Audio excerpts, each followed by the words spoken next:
Now, if you're having problems with using WhatsApp or your Telegram API here and you're getting the bad request parameter, well, there are a few things that you may want to check. So, first is you want to spot where the error is coming from.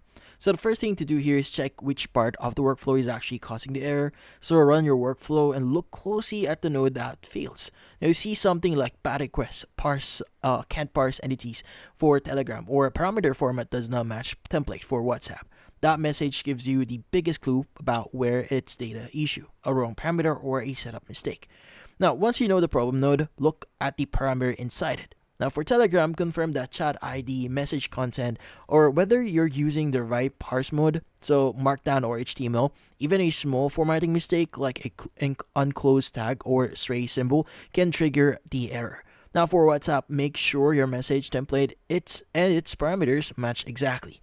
Now same number, order, or and format as the one approved in your WhatsApp Business Manager.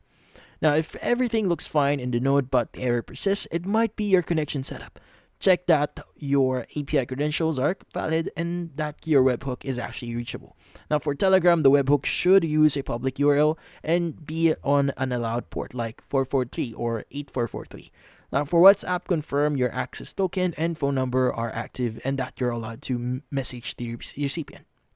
Now, sometimes it's not about the parameters, so it's how you message, how your message is actually written. Now, for Telegram, invalid markdown or HTML syntax is a common culprit, so it helps to simplify your text and remove any extra symbols or broken tags. Now, for WhatsApp, make sure you're not using placeholders that don't exist in the template or adding unnecessary quotation marks. Basically, your JSON should match the exact structure that WhatsApp expects. Now, after making adjustments, run your workflow again, then open the execution log, check the response code. Now, if it changes from 400 bad requests or to 200 OK, you're pretty much good to go. Now, if you still see an error, compare the raw request body with the API documentation says. That helps you spot any small mismatches you might have missed. Now, if the problem continues, it might not be your fault. Sometimes APIs change or nodes have small bugs.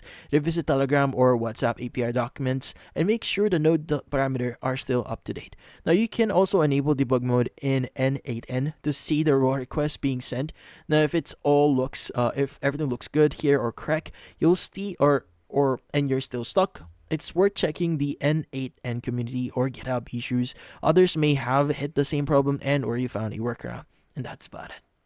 So, hopefully this video was able to help you. Like and subscribe to our channel. Thank you for watching.